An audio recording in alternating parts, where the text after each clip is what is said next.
welcome to the Max Show. I'll be your host. Today our show is going to be based mostly on bullying and the awareness of bullying. So today our guest will be Saidat, who's a motivational speaker that goes from school to school across Canada, and she's going to give us a little talk on how it's important to her that we can all make a difference if we're all together.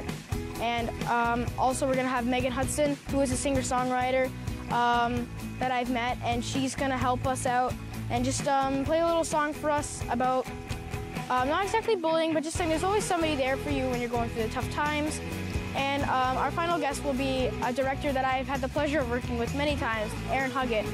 And he's just going to talk to us about his film called Flickers, which has, basically it works on how from one person being bullied, it can change their lives forever. So you won't want to miss it, and we'll be right back after this. But over time, we've developed into a production where we travel to schools throughout Canada.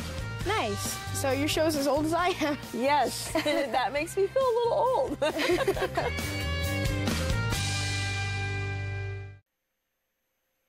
We are so excited to be at Chapman Mills today because today we're bringing joy and kindness and respect into their lives. Now, not that they don't already have it, but it's just fun to remind them of how important they are. You can. Bring your arms out and say, we can. Let's try that again. I can. You can. We can. It's time to change the world. Heroes of the world. It's time to change the world. Heroes of the world. It's time to stand up. It's time to stand up. It's time to start it right here. Come on. Yeah. You can do it. Yeah. You can change the world. Let's make a change. Are you ready? One person can make a difference. Together we can change the world. One person can make a difference. Together we can change the world. One person can make a difference. Together we can change the world. One person can make a difference. Together we can change the world.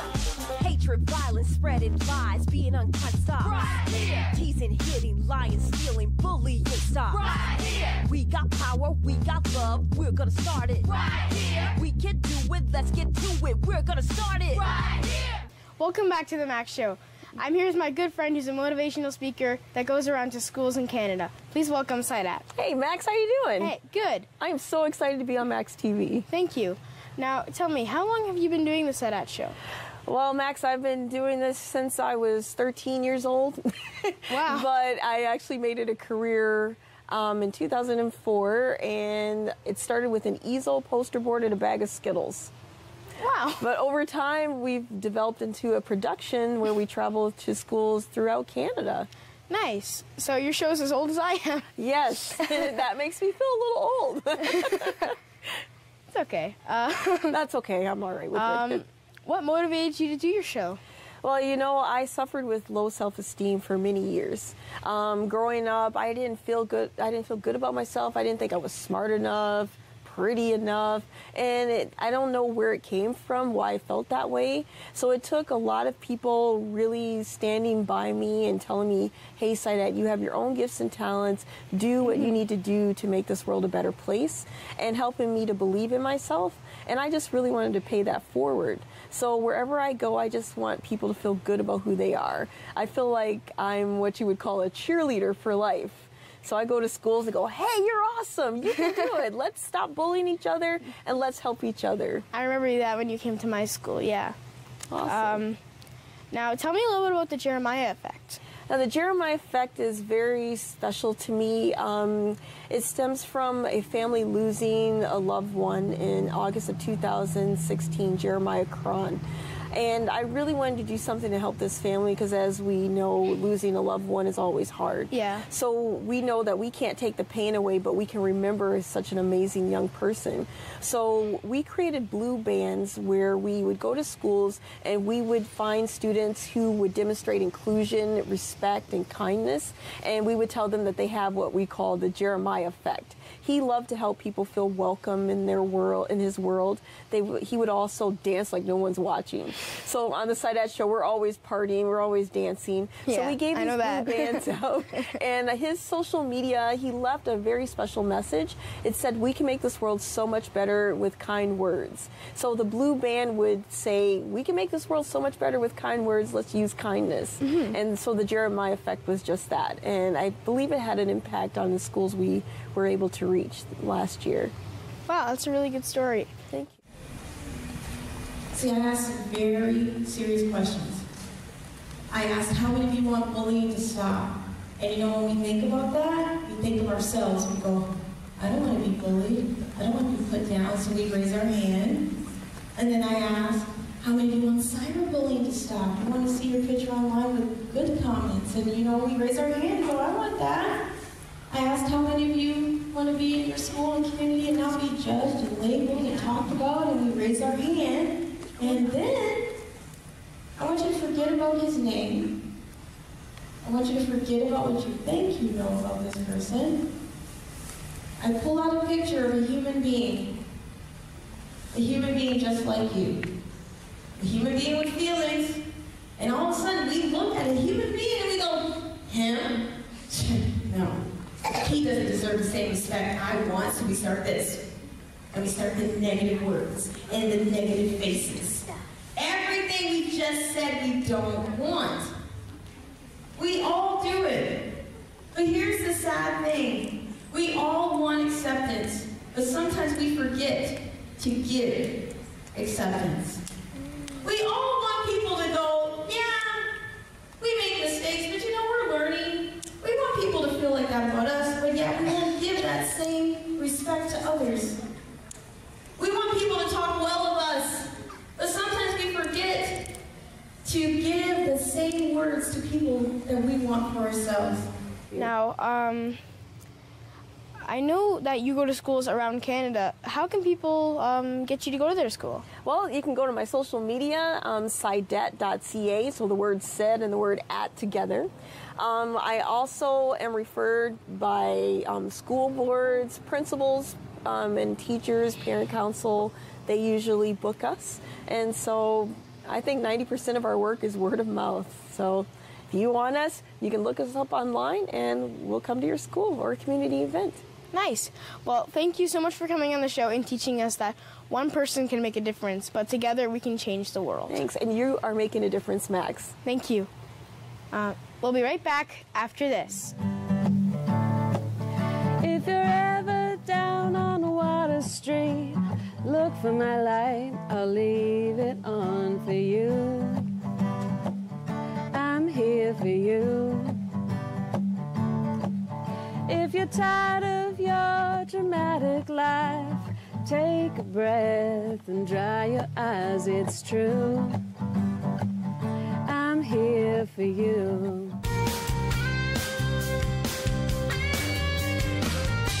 Welcome back to Max TV. My next guest is inspired by her grandfather, whose trumpet playing even caught the attention of the Queen. Please welcome Megan Hutson. Hey, Max. Hey, thanks for coming. Thanks for having me. Now tell me, when did you start writing your first song? I guess my first song I would have been around 9 or 10. And I started playing guitar around that time, and I think I started performing my own songs around 12 or 13. Nice. Now, how did you begin your music career? Well, I've always been, like I said, I've always been playing songs. I've always been sort of a songwriter, and that's really what drove me to learn to sing and play. Is just the art of writing a song. But I was actually going to university at UBC and decided to leave there and go and really pursue music at Berklee College of Music in Boston.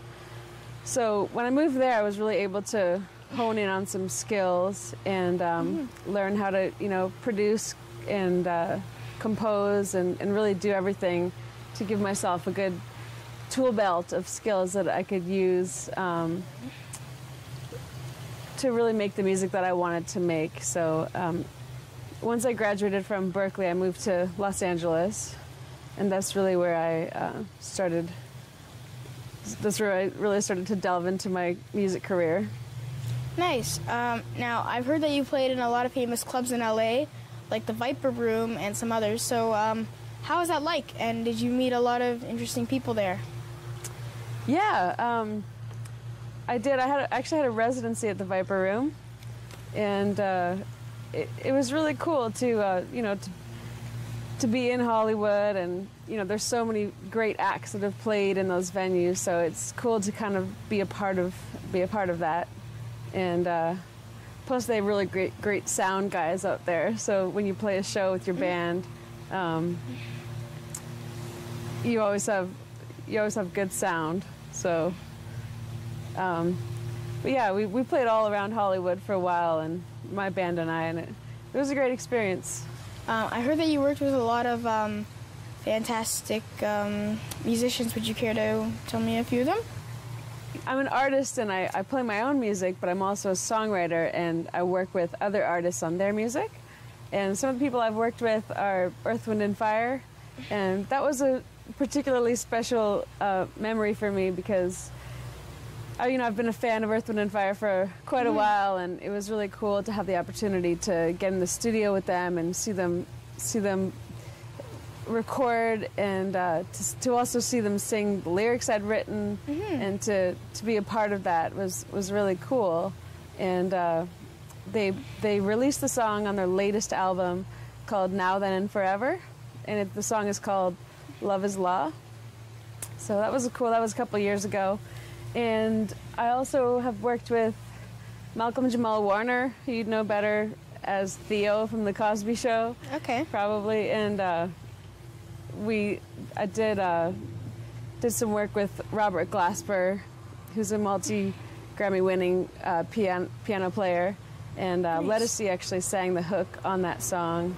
And I worked with Laura Bell Bundy. Was a fun one too. She's a really fun artist to work with. She's also a famous actress, and a lot of people in LA kind of act and play music as well. They kind of do both, kind of. Yeah. So anyway, it's been fun. I really enjoy writing and seeing people's projects come to life. Cool. I heard you're going to play a song for us. Would you care to explain just like how it's going to roll out and what it's about and how it relates to anti-bullying? Yeah. So because I heard about the anti-bullying theme, I chose a song called I'm Here For You.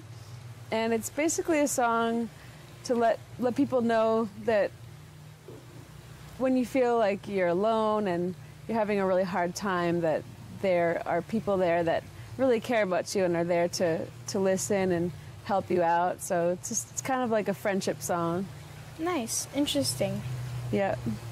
Well, thank you so much for coming on the show, and I can't wait to see your performance. Thanks, Max.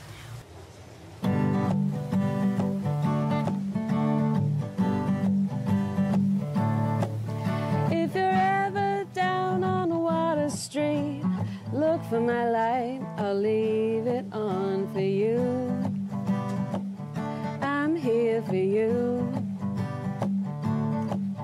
If you're tired of your dramatic life, take a breath and dry your eyes, it's true. I'm here for you. And I'll be here to hold your hand if you're ever feeling blue. When you don't have the strength to stand, I'll be here to pull you through. It's what I do. I'm here for you. If you feel like you've been left alone, pick up the phone, you know I've been there too.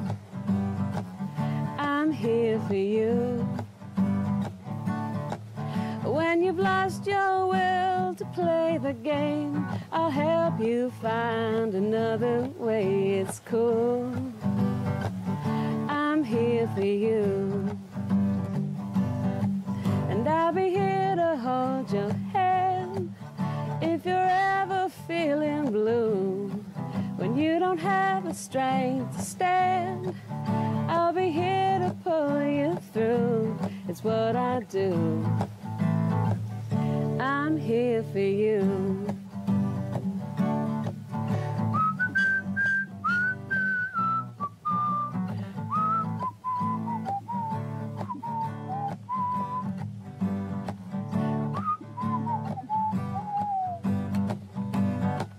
And I'll be here to hold your hand if you're ever feeling blue.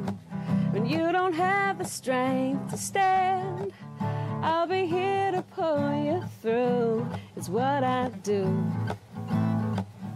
I'm here for you. I'm here for you. I'm here for you. We've done a number of short films and feature films that have, had the opportunity to screen at festivals all the way to Africa and Australia and New York City, and so it's been a great experience for me to be able to kind of travel to some of these places and see the film on the big screen in cities we're not used to.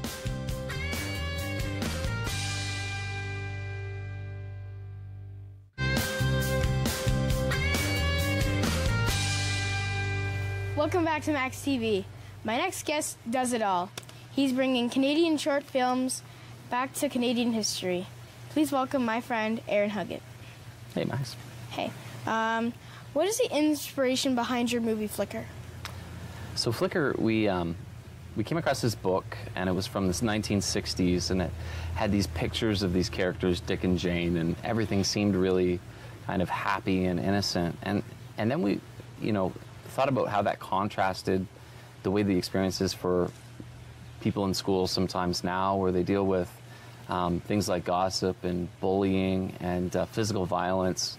And we thought, what kind of an experience would it be like if these characters from the 1960s, Dick and Jane, were set in this modern day school, and we had them encountering the same kind of situations and bullying and things that people deal with now. And so we made a film about it. Interesting. I know Flicker is shown in movies across the country, and that's pretty amazing. Why do you think this movie has been such a success in schools? Well, I think a lot of people deal with bullying, and it's something that probably all of us have had to deal with at some point in our lives in school, and we thought, well, what if we were to look at two things? We were to look at first, what's the effect of that bullying? How does it actually affect these people that deal with it all the time, day in and day out? And whether it's cyberbullying or somebody hitting them or calling names, and let's show bullies what the effect of their actions are. Yeah. And then on the other hand, we thought, what causes someone to act that way? And can we tell this story and make it realistic and show what makes someone become that way? And I think people responded to that because a lot of people could relate to one of the two. Yeah, a lot of people. Yeah, and I find with bullying, everybody's dealt with it, whether it's them actually doing it or whether it's them defending from it, or whether they're watching it and their friends going through it and they're trying to help them out. Yeah, exactly. And it's one of those things, like you said, if their friends are dealing with it, a lot of people are afraid to step in and to try to prevent it from continuing. But really, we'd like to see, people, if they see things happening, to stand up and make a difference. If they see it, take action. Yeah, exactly. Yeah, because a lot of my friends are like, oh, this person's being bullied, it needs to stop. Well, you need to do something about it then. You need to stand up and talk to the person and help them get on their feet and give them the strength to do it. Totally. For sure. Now, how would I be able to get a copy of your film for my school?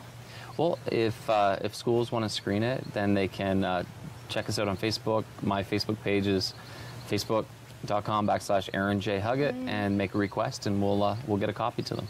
Awesome. Now, what do you think is next for your films, theme-wise? Like, are you going to do more of an action, or are you thinking to do another one more on anti-bullying, or? Yeah, so we've got a couple projects going right now. One is a documentary called Project Hope that I'm really excited about, because it is all about this town of St. Thomas that are pooling their resources, that are donating their time, volunteering to build a house for a family in less than 2 days, all the way from the ground up. Nothing there to furniture is moved into the house in 2 days, which is really exciting. And it's for a family that's dealing with a really tough situation, with a tragedy, and it's going to make a huge difference for them.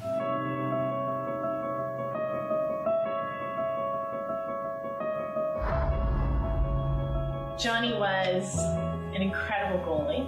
When he was in his soccer net, that was his sanctuary. Every game, every week when I make up the game sheet, he's still on our roster. That's where the whole world disappeared.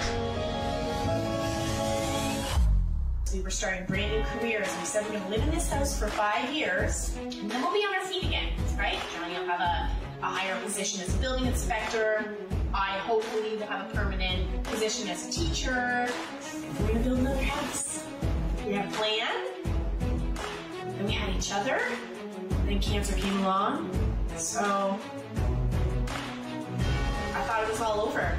I thought all our plans were all over, and then Doug came to me and said, this is really weird, but I feel like your husband wants to build a house. Does that make any sense to you? Yes, that's Johnny. When hardships happen, when challenges arise, you don't have to wait for government. Communities like St. Thomas, you don't have to ask them twice. In fact, sometimes you don't even have to ask them. They just start doing. Builds me a house all the way from heaven. Nothing more romantic than that, is there? The other film we're doing right now is called The Black Donnellys, and that's a Western, like a Wild West Canadian history story. So I'm really excited about that because I've always wanted to do a Western. Nice. So what awards have your films won lately? Well, we've done a number of short films and feature films that have, you know, had the opportunity to screen at festivals all the way to Africa and Australia and New York City, and so it's been a great experience for me to be able to kind of travel to some of these places and see the film on the big screen in cities we're not used to, and in some cases audiences and judges have responded to that, and so we've you know, won awards for. We just won Best Film at a festival out in LA for Red Ryan, and we've, you know, best film on a feature we did called Prodigal, as well as some Crown Award nominations and things. So it's not really why we do it, but it's, you know, I'm not gonna lie to you, it's fun, and it keeps the papers from floating around the room when we've got something heavy to put on top of it. Well, thank you so much for coming on the show, and I hope I see you soon. Thanks for having me. Yeah, no problem.